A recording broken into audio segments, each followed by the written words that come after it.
I always knew I was the outsider because one, I was raised different. I'm not like raised different, but like I was raised religiously, like really religious. And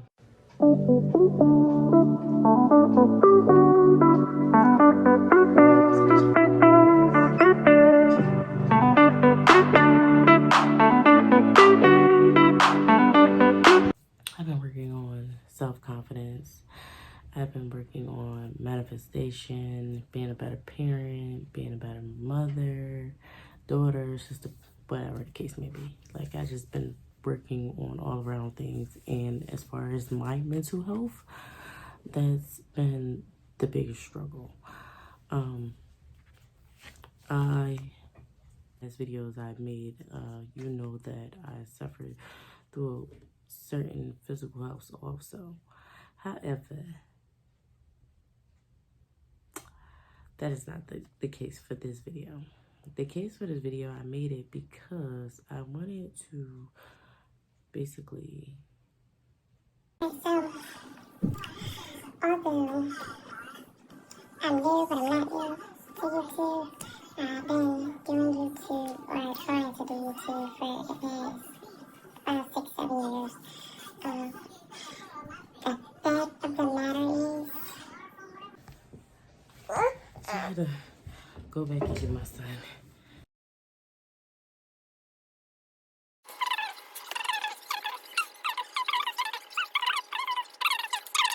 Because he was upstairs crying.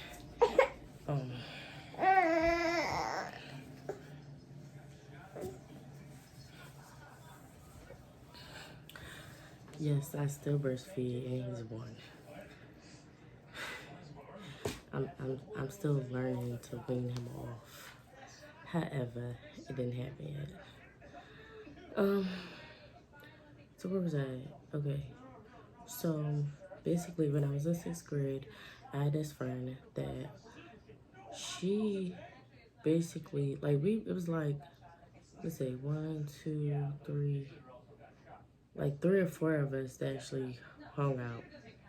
I always knew I was the outsider because one, I was raised different. I'm not like raised different, but like I was raised religiously, like really religious. And my parents, we weren't allowed to go outside and hang with like other people like that. We weren't allowed to do certain things. We wasn't allowed to date. It wasn't like just stuff that other kids was out here already doing, I wasn't allowed to do. So, and the stuff that like, even that I tried to make myself fit in, I couldn't. Like, I just couldn't. Like, and it's funny because like, even as a religious thing, like you gotta go to school and still like try to fit in without being, you know what I'm saying? It was just difficult for me. It gave me a lot of anxiety, a lot of stress, a lot of frustration.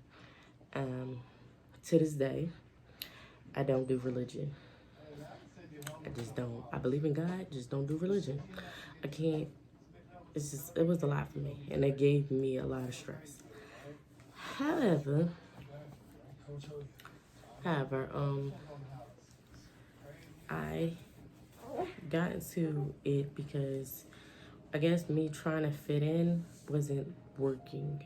So, I tried to, and this is my perspective of it because everybody got their own perspective of why incident happened or how they felt about the certain situations.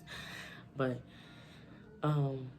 we wound up getting into it over something stupid. Over something so stupid. Don't even really remember what it was about. All I know is that it was constantly happening. Like it was constantly, oh, you're and I feel like they use that word, instigating, as if I they just constantly, it's like they found a new word and they was using it. My thing about instigating is if I'm gonna instigate something, I'm going to tell somebody else.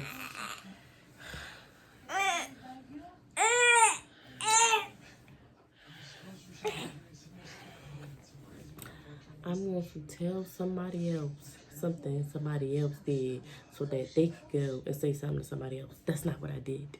That's not what I did. This is what be happening, right? They'll come to me and be like, oh, such and such braids ain't done all the way, or something that be true, right? And here's why I was like, people's fake. People's fake. They funny. Don't talk to them. Whatever. They be like, oh, this is an example. They be like, oh, her braids ain't done all the way, or she be like, oh, she came in here with them two puffballs. She thinks she look cute, something like that, whatever. And I laugh, or not like laugh, like, oh, I'm trying to be. I don't even know. I laughed. So basically, like, they went back and told the other person that I was talking about them when that was not even the case. Like, first of all, don't do that. Don't do that. Because I ain't never really run my mouth by nobody. And if something really happened that occurred, that really happened, or something that was like true, like, okay, they was like, oh, look at like her pants or something on the back of her pants was dirty or whatever. And like, people was just so fake. Like, people, and I get it. In 6th grade, apparently we didn't know how to be friends. Apparently, because like it was just a lot. It was like, it kind of tore me down, but it wasn't just that. It was year after year after year, incident after incident after incident. It was just like petty stuff. I stopped talking to people. I started shutting out, like, and it kind of just made it worse. It really wasn't like it was making it any easier for me. It kind of made it worse because it was like, oh, she don't talk to people. She thinks she too good, this, that, and the third. But then people was like, oh, she ugly. Like, people throwing stuff at me, pulling my hair, knocking my books over, like, bumping me for no reason. Like, just stuff that just be, like, petty.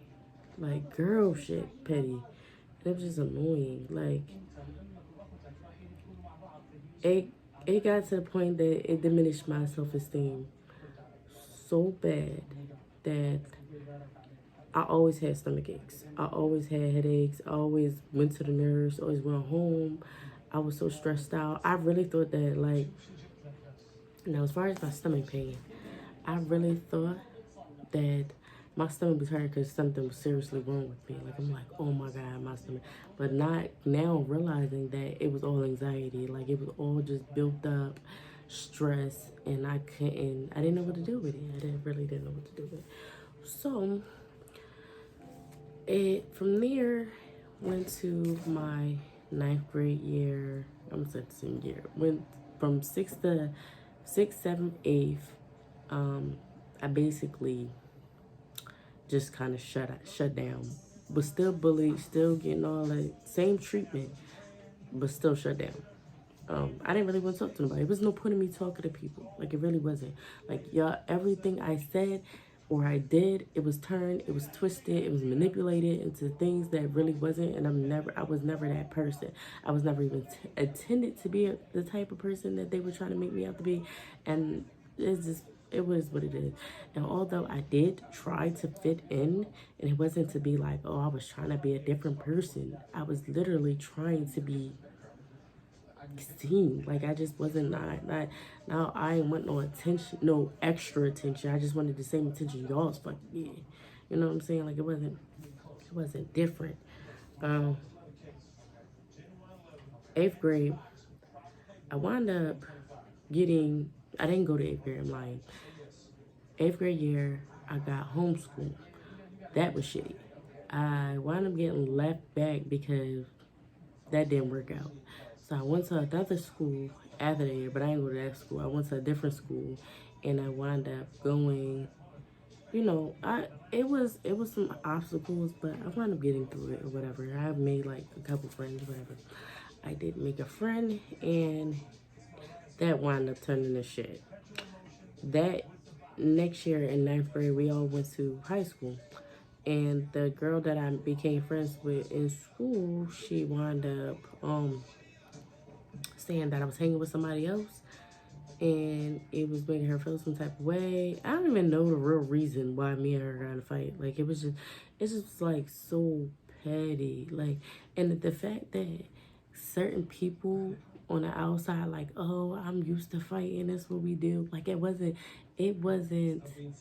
something that like I was brought up to do. And let me take that back a little bit. Not brought up as in to defend myself, or brought up as in the household that I was in was never fighting, or they never got in fusses and stuff. We just was never brought up into the fact that it was continuing. I wasn't the type of person that liked it altercations. Like, I wasn't the type of person that liked it confrontation. Like, it was just always something. Then it became that year, I think ninth grade year, I wound up just spazzing out. Like, I just fucking went ballistics. Like, I think I started cutting myself, and I started doing, like, not doing drugs, but like I was taking more and more medication because I was always sick. I was always not feeling well. I was always stressed out. So I was on depression medication. I was on anxiety medication. I was on medication for stomach pains. I was on medication for multiple different things. And that's probably one of the other factors of why my physical health is the way it is today. Because taking so many medications alters your body. That's another issue. But once again, so long story short, that was a couple of the bullying incidents. A real bullying incident that occurred. Well, not real. They all real, but an incident that kind of furthered the situation. Let's go back a little bit. When I was in, like, I'm gonna say like fifth or fourth grade. I'm gonna say fifth grade. Fifth, somewhere in there, like fifth grade. And my mom used to put these like ponytails, little drawstring ponytails, little wrap around your head or whatever. And I think around that time, my hair started falling out. So I was wearing like braids and ponytails a lot. We was in the cafeteria. Somebody decided to pull off my ponytail. Okay, cool. They pulled up ponytail. Boom. This is what happened. They pulled the ponytail off. And then they threw it around the cafeteria.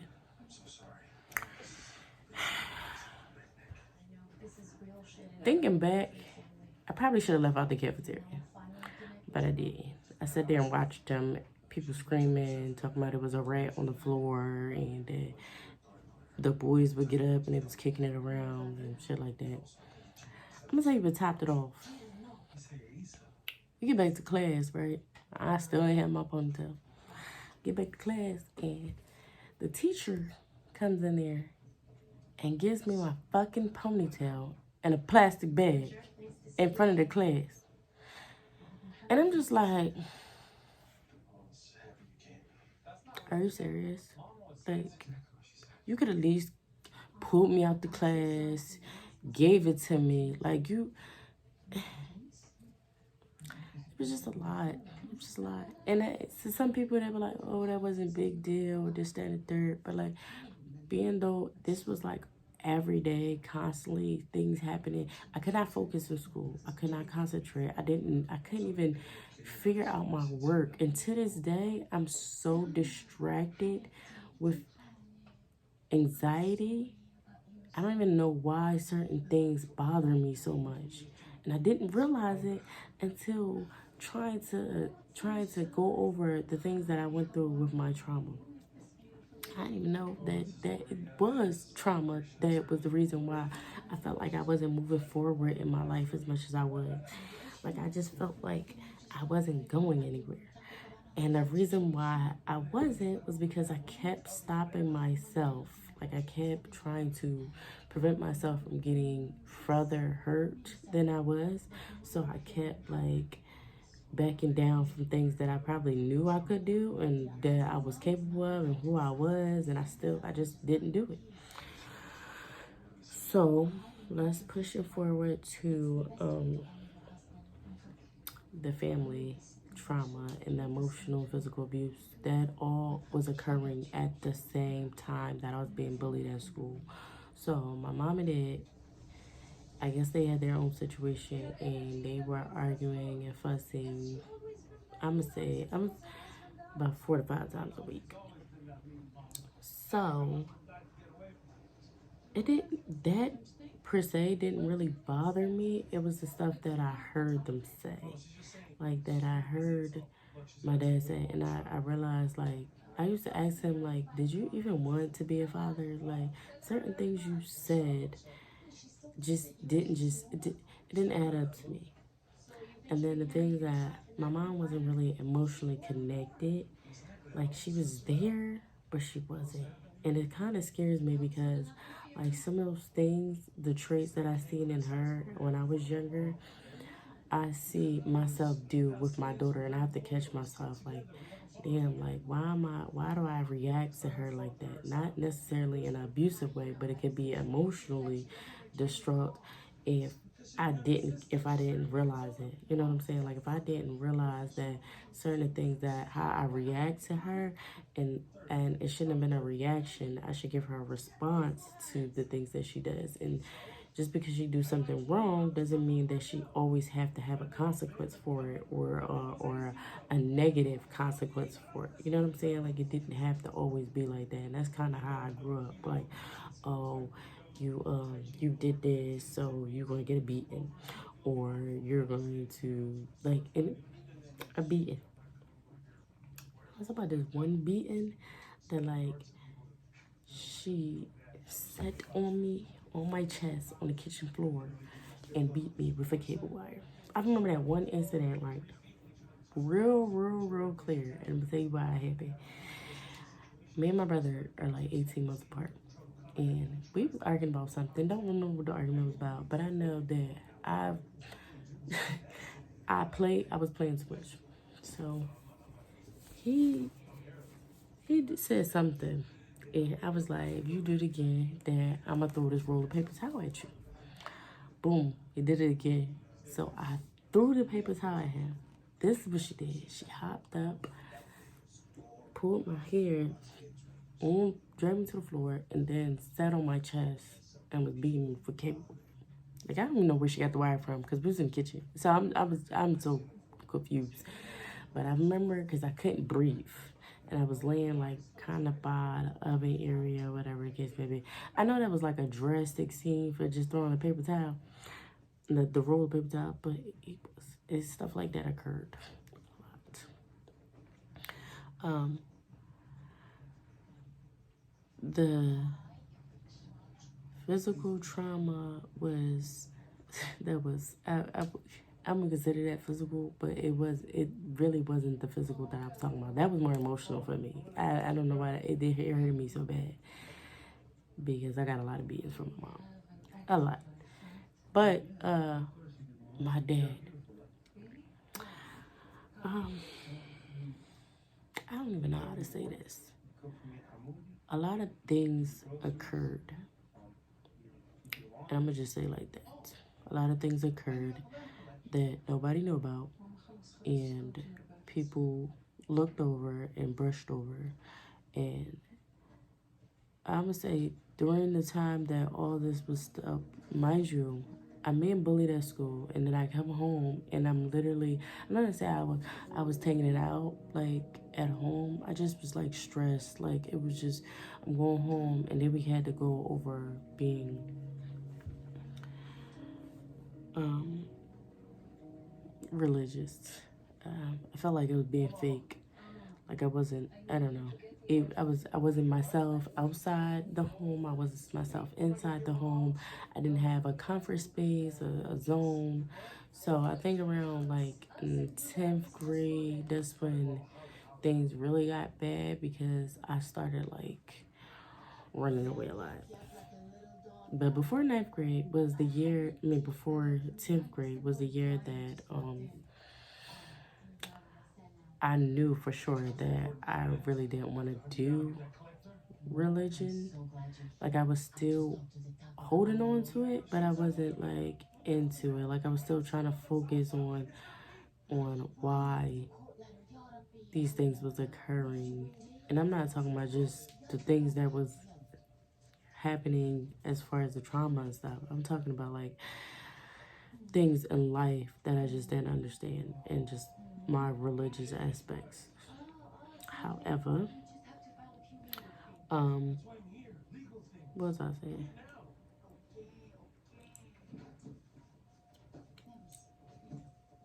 However,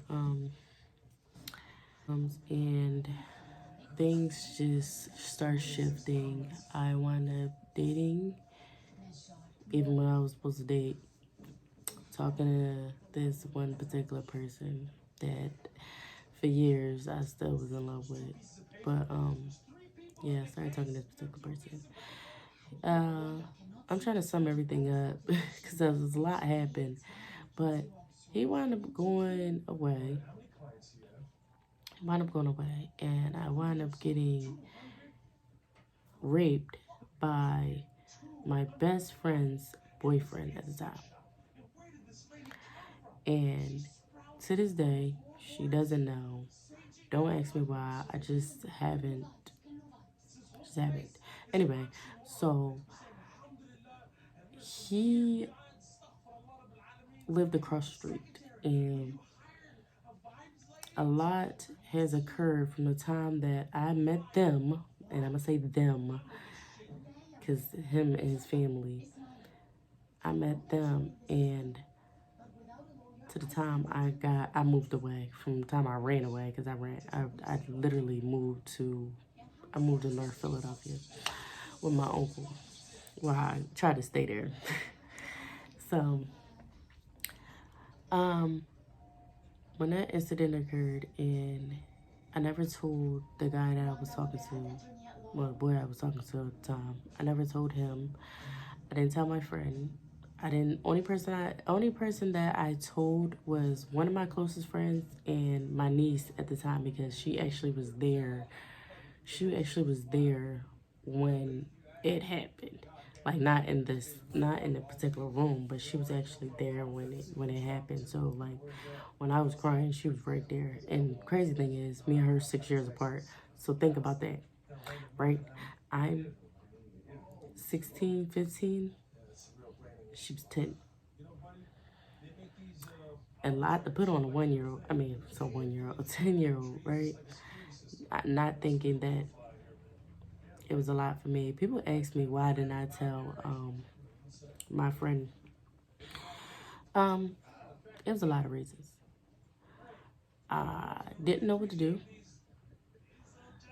Didn't know what to say. I was kind of numb, emotionally damaged. I was already fucked up. I was already dealing with a lot between my dad and fighting with them and just my own self-esteem in general. It kind of just cut everybody off. It just made it difficult for me to even talk to her after that. And it had nothing to do with her. It had everything to do with her dumbass baby daddy. But anyway, so that occurred, and I'm trying to give you like little bits and pieces of the things that I was considering as the trauma that I went through. So I named the bullying, the rape, the molestation, if you peep that. The family abandonment. No, I didn't go to that. I didn't get to that. I'm at the emotional family part that I was talking about. But they always treated me as if I was never there. Like, every time something happened or something went down, they'd be like, where were you? And I'm like, I was right there. Like, I was right there. Like, oh, you was there? Like, yeah. Like, I was a non-existence to them every time. And if I was there, I was like, look at why. It made me mentally damaged and physically damaged. I was like in so much pain from head to toe, and literally it became haunting to even go outside sometimes. It became haunting to live in a city where I knew a lot of things that occurred. It became haunting to know that I have to still speak to people, family, that allowed certain things to go on or felt like things were justified because you were a child and that was it. Like you were supposed to accept that. it was, so where I'm at now, a lot of therapy, a lot of writing down things, a lot of rehashing. I had a lot of dark times. It took me years. Wait, let me think. I wound up having a nervous breakdown. I had went to job corps for I'm dope hair. I love me. And that's all that matters. So yeah, I want y'all to at least go look at my workbooks on Amazon, and the link will be below. Just to help you get through some processing of journaling, step by step. We could do it together. Let's get it done, sis. Let's get it done. Let's get it done. Well, I ain't gonna say sis, but like everybody, let's get it done. We gotta build ourselves up.